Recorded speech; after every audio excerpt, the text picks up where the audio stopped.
and welcome to National Focus. I'm Malia Martin.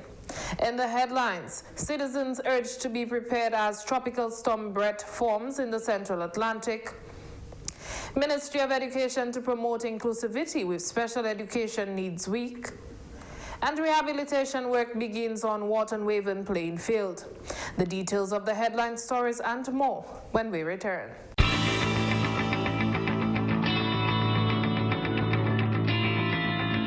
Welcome back. Dominicans are being encouraged to take all necessary precautions as Tropical Storm Brett has formed in the Central Atlantic. Tropical Storm Brett is moving towards the west near 21 miles per hour, and this motion is expected to continue for the next several days. The system should be approaching the Lesser Antilles later this week, according to the forecast track. Maximum sustained winds have increased to near 40 miles per hour with higher gusts. Some strengthening is forecast, and there is strong possibility that Tropical Storm Brett becomes a hurricane in the next few days. Fitzroy Pascal is Disaster Preparedness Coordinator. Here are a few important reminders from the Office of Disaster Management as we continue to monitor the weather situation over the next few days. By now, all should have made the necessary preparations for the 2023 Atlantic hurricane season. Take the time to check your homes, roof, windows, doors, and cut overhang trees. Pay close attention to the information provided by the Met Service and the Office of Disaster Management. We all know the uncertainty associated with forecasting intensity, movement, and impact of weather systems. Staying informed is a critical part of your preparedness activity over the next few days and throughout the hurricane season. Be mindful that flash flooding and landslides are possible during times of heavy rainfall. Landslides are highly likely as we are coming out of a relatively dry period where grounds may be compromised or develop cracks. Stay alert during times of heavy rainfall. People who live along waterways, including rivers and ravines, should be vigilant and be aware of their surroundings during rain events. Be ready to move to a safe area if rising water is observed. Ensure that important documents are protected in waterproof containers in the event of flooding. Check on your emergency kit and ensure it has the necessary supplies, medication, water, mask, sanitizer, among others. Use roadways and especially bridges with caution during the wet spells and be aware of water-covered roads and bridges. Avoid areas subject to flash flooding and do not attempt to cross rivers. Just 6 inches of fast-moving water can knock you down, and 1 foot of fast-moving water can sweep your vehicle away. Be mindful of flying debris during times of gusty winds, especially across roadways and in elevated areas. Take the time to know where your emergency shelter is located. Make advanced plans when there is a threat of severe weather. Go to the ODM website, www.odm.gov.dm, or the ODM Facebook page, or call the ODM at 266-4412 for all preparedness information. Be prepared, be safe. The Ministry of Education, Human Resource Planning, Vocational Training and National Excellence has launched its Special Education Needs Awareness Week. The initiative was launched on Monday, June 19, at the Goodwill Parish Hall. The Ministry of Education, in collaboration with the OECS Program for Educational Advancement and Relevant Learning, OECS Pearl Project, aims to create greater awareness and acceptance of individuals with special needs. This week will be observed as the Special Education Needs Awareness Week under the OECS 42nd anniversary theme, Vision, Integration, Sustainability, Progress, and the sub-theme, Celebrating Abilities, Embracing Diversity. The week of sensitization looks to celebrate the abilities of children with special needs, provide insight into the significance of inclusivity, and the benefits of embracing diversity for children with special needs for society. Minister for Education, Human Resource Planning, Vocational Training and National Excellence, Honorable Octavia Alfred, says focus should be placed on identifying the strengths of persons with disability and special education needs SEN rather than their weaknesses. She says the aim of this is to provide accommodations that will make equal practices for them. So many times we test children to find their weaknesses. Why are we so busy to find people's weaknesses? That's why we always point out what the person is not doing right. That's why we always speak about what's not going right. When are we going to get to a stage where we're going to test children to find out their strengths? And this is where the Ministry of Education would like to focus. Focus on what the person is strong at and help them to become excellent at what they are strong at. We believe that the first step in the journey towards equitable practices is to promote awareness and understanding of special education needs within our schools and communities through education and advocacy. Education plays a key role in dispelling myths, breaking down barriers, and promoting empathy and acceptance. Minister Alfred says it is important to educate the teachers, students, and communities about the diverse range of abilities and challenges that these children may face. Inclusive education goes beyond merely providing access to classrooms. It requires a comprehensive approach that tailors support to meet the unique needs of each student. We must ensure that our teachers and educators are equipped with the knowledge, skills, and resources necessary to provide a supportive and inclusive learning environment which appreciates diversity, differentiation, and different learning styles. In this regard, over 220 teachers and 58 principals were trained in applying the student support and referral process or pre-referral process at all primary schools to support students experiencing difficulties in academics and behavior. Over 277 principals and teachers were trained in progress monitoring. This is to ensure that students identified as being at risk are constantly being monitored using protocols, providing an intervention to give them support. 27 primary school teachers were trained in the use of microdiagnostic reading tests. This is a test that is used with students from grade K to Form 5. This was facilitated by the Micro University College and supported by the Special Education Unit. In order to truly celebrate abilities, we must provide opportunities for students with special education needs to showcase their talents and skills. Extracurricular activities, clubs, competitions, festivals, all of these should be designed to accommodate diverse abilities and interests. By highlighting their achievements, we not only boost their self-confidence, but also challenge all the stereotypes we have going around and inspire others to embrace their own unique ability.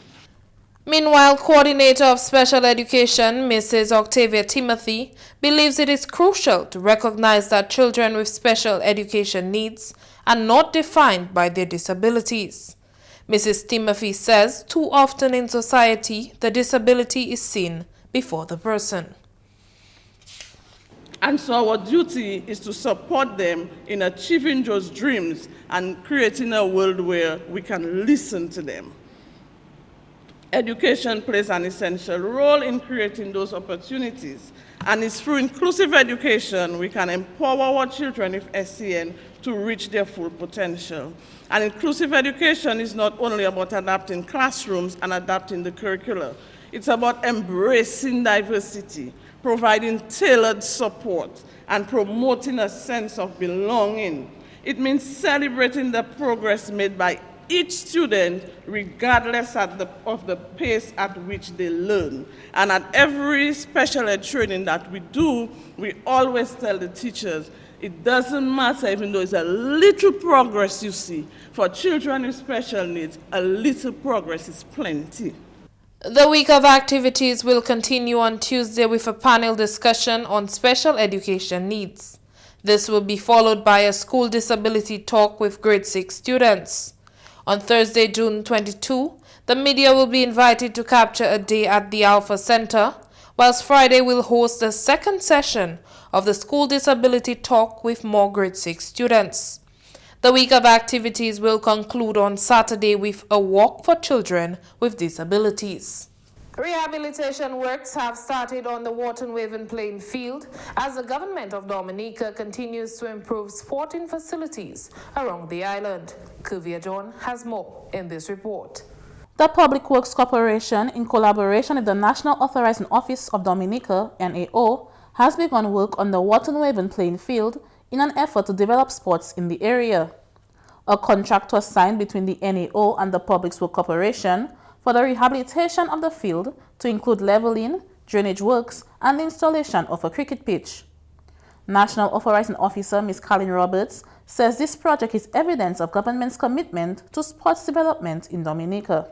The Public Works Corporation is responsible for the grading, leveling, and the installation of the drains.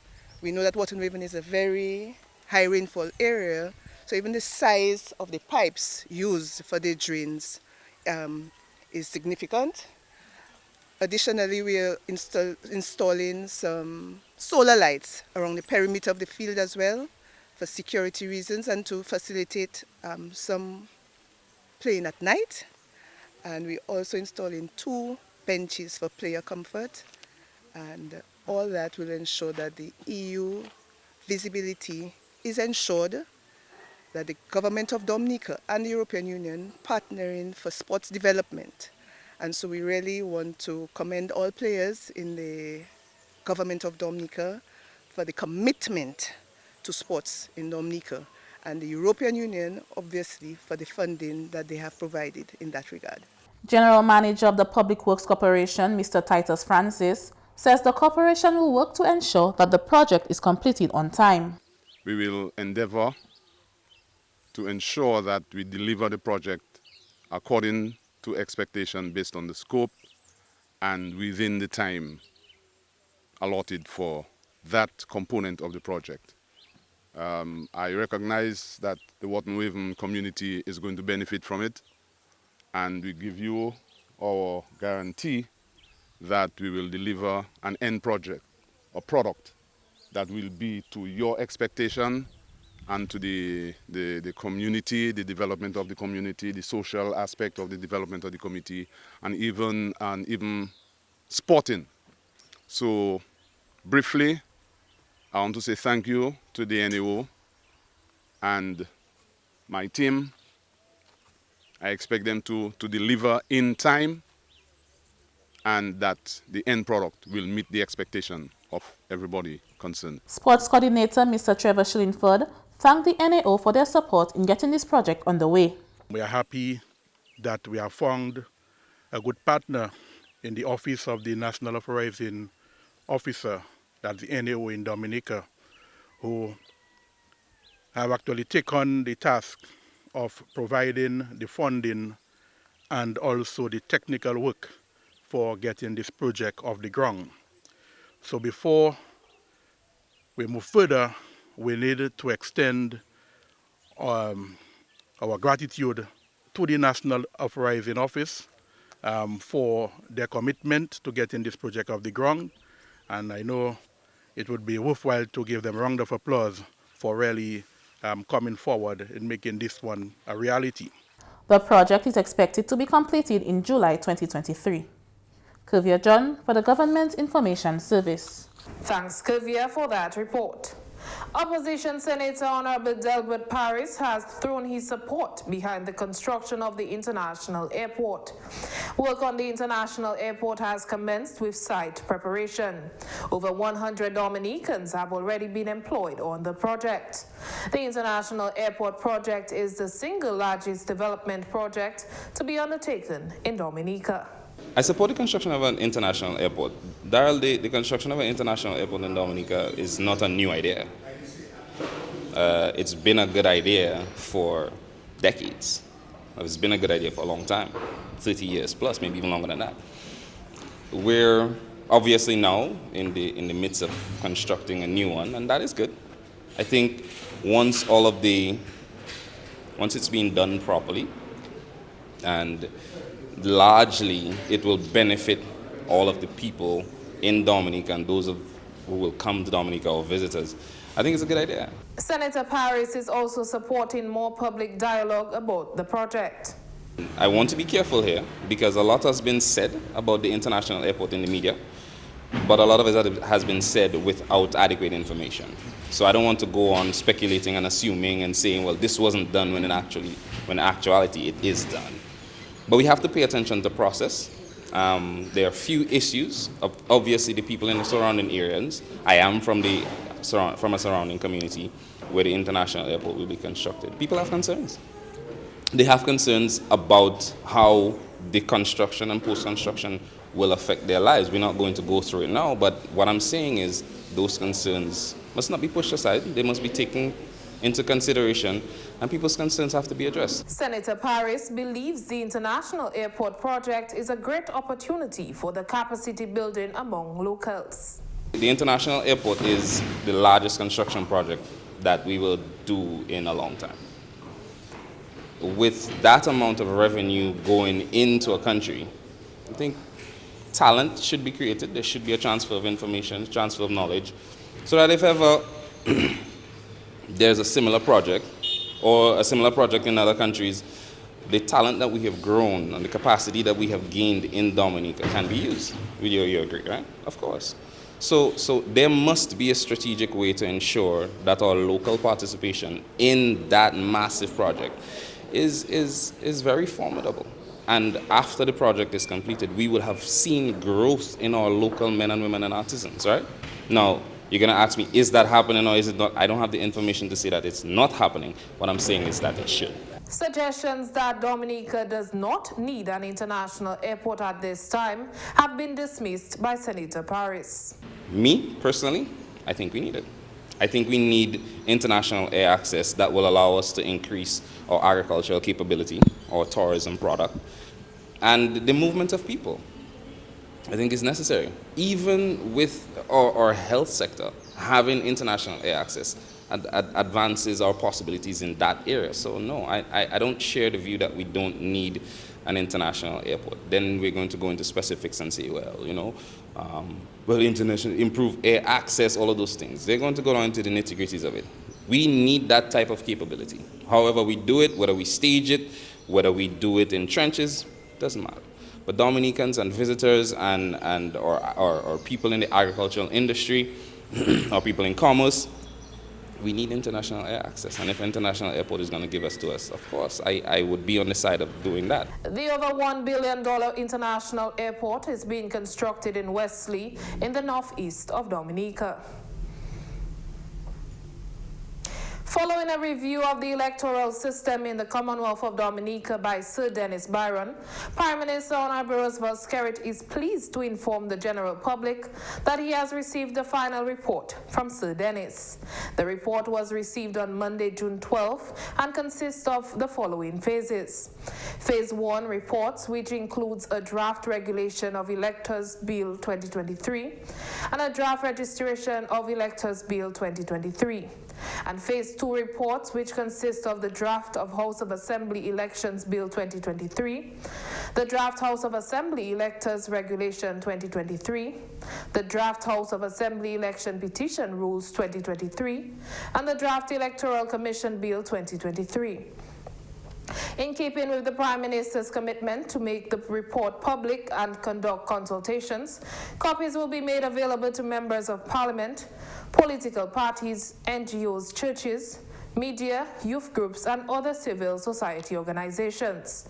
The copies will be presented to stakeholders at a formal function on Wednesday, June 21, 2023 at the State House Conference Center. The government of Dominica will also organize a series of public consultations commencing in mid-July to receive feedback on the report and draft legislation. You're watching National Focus. More when we return.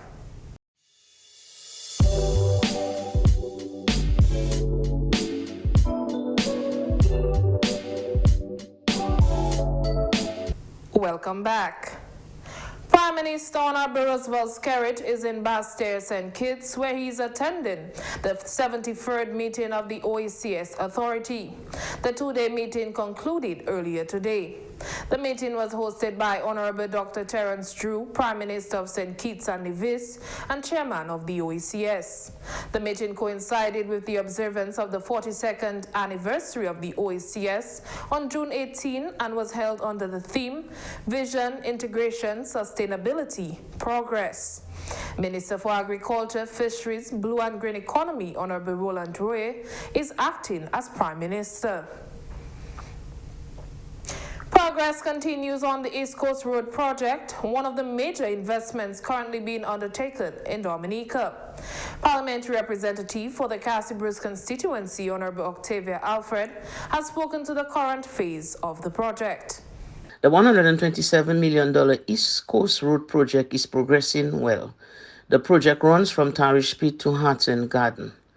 The section of the road from Emerald Pool to Cassie Bruce is nearing completion.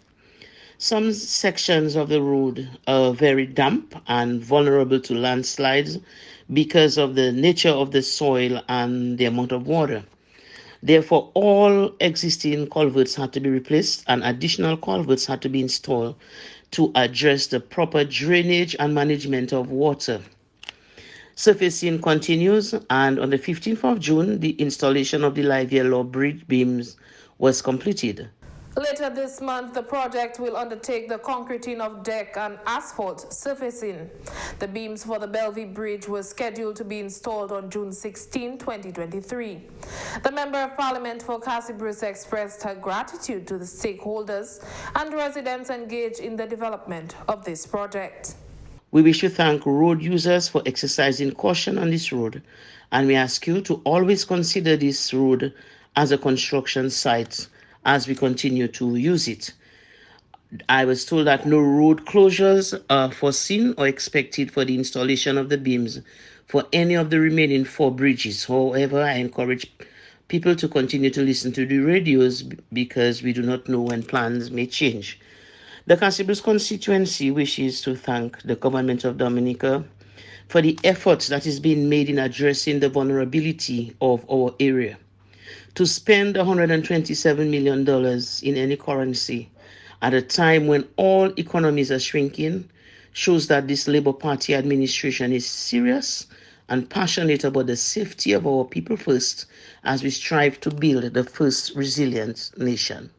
The Ministry of Public Works, Public Utilities and Digital Economy continues to engage residents of the East Coast on the development of the project through its many community consultations.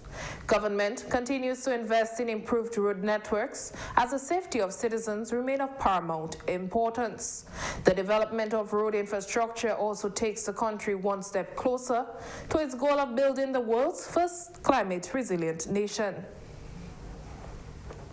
The Ministry of Tourism is in the process of developing an application dubbed Explore Dominica, which will allow travelers to select a branded village and get an appreciation of all that is there to offer. The statement was made by the CEO of Discover Dominica Authority, Mr. Colin Piper, as he addressed a recent ceremony where 4 small business owners received grant funding under the UNDP's Future Tourism Program. This will contribute to bringing about multiple streams of income to the rural communities. MSMEs are therefore urged to start thinking within a 5-star mentality and ensure that your operations are formalized so you gain from the transformative process. During the ceremony, Piper delivered an address from the Minister for Tourism, Honorable Denise Charles, in the context of training and grant funding provided to small business owners under the Future Tourism and Business Adaptation Program. This program started off in 2021 under the then Ministry of Tourism, International Transport and Maritime Initiatives. During that time, we handed over grants to the first cohort consisting of 22 MSMEs, which were directly or indirectly involved in the tourism sector. Today, we see the realization of a second cohort, which cumulatively equates to 26 MSMEs benefiting under this program. We as a government therefore thank the UNDP as a long-standing developmental partner. Your contribution to these vulnerable sectors is pivotal and timely. The Ministry of Tourism plays an important role in Dominica's economic development. Through this ministry, the government has been able to develop and implement varied tourism policies which have created the atmosphere for MSMEs to seamlessly fit and thrive within the tourism sector. Dominica's tourism product has been receiving much exposure on some leading media platforms. In the recent past, we have seen the surfacing of Dominica's tourism potential in multiple prestigious magazines and networks, namely Travel and Leisure, Time Magazine, CNN, Forbes, and Lonely Planet, coupled with the extensive investment over the years in high-end luxury resorts and upgrades to our scenic natural sites. This investment has a multiplier effect since it brings about increased tourism arrivals to the island, who then immerse in the abundance of product and service offerings, most of which are provided by MSMEs. Going forward, the Ministry of Tourism will put greater emphasis on training to enhance local tourism products and address access issues. Additionally, as our tourism product matures, our focus in the immediate and medium term rests within product development and access-related activities. These activities will all contribute tremendously in positioning the MSME sector to benefit from the ripple effects through the sale of food, tours, taxi services, accommodation, and entertainment, to name a few. Importantly, even as we augment, there is the need for maintenance of standards, hence training and development in line with the prerequisites of the tourism sector will be mandated. The Ministry of Agriculture, Fisheries, Blue and Green Economy, its Emergency Agricultural and Climate Resilience Project, ELCRP, has commenced distribution of materials for livestock farmers from all 6 remaining agricultural regions as part of Component A, which is the restoration of the productive base for the recovery of agricultural livelihoods. To date, the Northeast, East, North, West, and Southeast regions have been completed. The South and Central agricultural regions will receive materials throughout next week.